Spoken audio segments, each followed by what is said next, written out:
ABC General Hospital spoilers reveal that these days my heart is racing every time I tune in, especially with everything swirling around Jordan Ashford and Curtis. What started as a simple drive has turned into one of the most intense storylines I've seen in a long while, and it's got me glued to the screen like I was in my younger days. I remember when Jordan first came to Port Charles as a tough, no-nonsense DEA agent with a sharp mind and an even sharper sense of justice. Over the years, she's grown into one of the strongest women on the canvas, former police commissioner, deputy mayor, and always the one stepping up when the town needs protecting. But lately, after that terrifying car crash on Highway Chinwe Mort, she's facing something entirely different. A deep personal crisis that makes her question not just her safety, but her own role in the chaos. I've seen her battle powerful enemies before, yet this time feels heavier because it hits so close to home with Curtis by her side. The crash itself was shocking enough. Jordan swerved hard to avoid an oncoming vehicle, slammed into the guardrail, and the car took serious damage, especially on the driver's side where she was sitting. The door jammed, smoke filled the air, and flames erupted before anyone could fully process what happened. If Valentin Cassadine hadn't shown up right when he did to help Curtis pull her free, I don't even want to think about the outcome. Those moments were edge-of-your-seat stuff. The kind that reminds us why we love this show, real peril mixed with unexpected heroes stepping in. Curtis fought so hard to get her out, and seeing him shaken afterward, realizing how close they both came to losing everything, stirred up all those old feelings between them. Now, here's where things get even more complicated, and this is what has me reflecting so much lately. Jordan has been carrying this heavy secret, her undercover work against Jen Sidwell. On the surface, she was handling his so-called legitimate businesses, but we all know her real mission was to bring him down, drawing on her years of DEA experience and even looping in Mayor Laura Collins before stepping down as deputy mayor. Sidwell is the kind of villain who doesn't hesitate when he feels threatened, and Jordan had every reason to worry that her cover was blown, especially after their last tense conversation where he made it clear he wasn't happy with how things were going. But Jordan's recent confession to Curtis took this in a direction I didn't fully expect, and it's one that feels both raw and deeply human. She admitted her fear that the crash might not have been pure sabotage after all. In her mind, clouded by the trauma and the pain she's still enduring, she started piecing together the possibility that she might have hit something small, like a nail or debris that punctured the gas tank, leading to the leak and the eventual explosion. She doesn't remember feeling any impact at the time, and the tires were still intact, but the damage was concentrated on her side, and the memory gaps have left her second-guessing herself. It's as if the accident has shaken her confidence so much that she's wondering if she inadvertently caused the very danger that nearly took both their lives. This new twist, Jordan, fearing she could be the one who triggered the sequence of events, adds such a poignant layer of self-doubt to her character.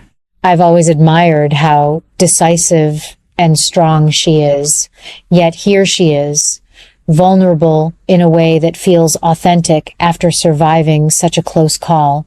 The physical scars on her face and the ongoing pain are visible reminders, but the emotional weight seems even greater.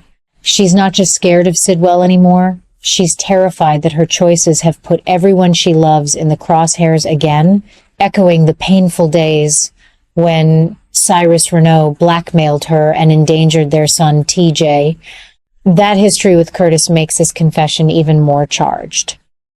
Back then, secrets tore them apart, and now she's bracing for the possibility that he'll see this as another layer of lies, even though a former private investigator like Curtis knows all too well how complicated the truth can be. What moves me most is watching Curtis's response. He's not pulling away this time. Instead, he's determined to get to the bottom of who or what put them in harm's way. He's searching for answers, questioning every detail, and making sure Jordan knows she's not facing this alone. That protectiveness reminds me of the the best parts of their relationship, the moments when they truly supported each other through storms. At the same time, Jordan's inner turmoil is creating this explosive tension. Her crisis feels so real because it's not just about external threats like Sidwell's possible tampering. It's about her own mind replaying the events and wondering if distraction or a split-second misjudgment played a role. Could a momentary lapse, perhaps from the stress of her double life, have contributed? The show is handling this with such care, showing how trauma can rewrite memories and breed guilt. I keep asking myself, will this self-blame push Jordan further into isolation, or will it finally open the door for real healing with Curtis? So far, their conversations feel charged with that old spark mixed with fresh worry. Curtis is fighting to prove the crash wasn't her fault, hunting for evidence of foul play while reassuring her about the scars and the recovery ahead. It's the kind of slow burn emotional storytelling that General Hospital does best, building suspense, not just through action, but through the quiet moments where characters confront their deepest fears. And let's not forget how this ripples out to the rest of Port Charles. Sidwell remains a looming shadow, the kind of calculated threat who could have ordered sabotage without getting his hands dirty. The possibility that someone else was involved keeps the mystery alive and the stakes sky high. Every episode leaves me wondering what new clue will surface next, maybe from the police investigation or an unexpected witness.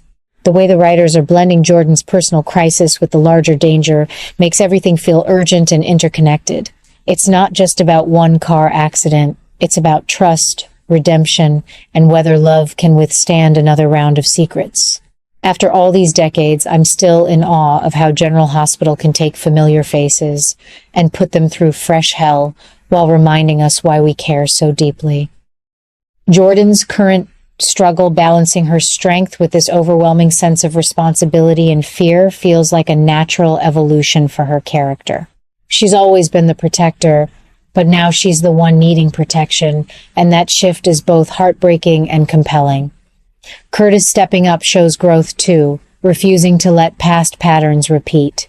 If you're like me, a longtime fan who's seen couples rise and fall, betrayals unfold, and heroes tested time and again, you know this storyline is heating up in the best possible way. The air is thick with uncertainty. Will Jordan's doubts tear them apart once more, or will facing this crisis together finally mend old wounds? Every new development brings that familiar rush, the suspense of not knowing what's coming next, yet trusting that the show will deliver emotional payoffs worth the wait. Port Charles never lets us down when it comes to blending danger with heartfelt moments, and right now, with Jordan in the middle of this storm, the heat is undeniable. I'm already counting the days until the next episodes, eager to see how Jordan navigates her guilt, how Curtis proves his commitment, and whether justice catches up to Sidwell before more lives are endangered. This is the kind of storytelling that keeps us coming back year after year, raw, surprising, and full of heart. No matter how many twists lie ahead, one thing is certain. General Hospital is delivering the kind of gripping drama that makes television feel alive and personal.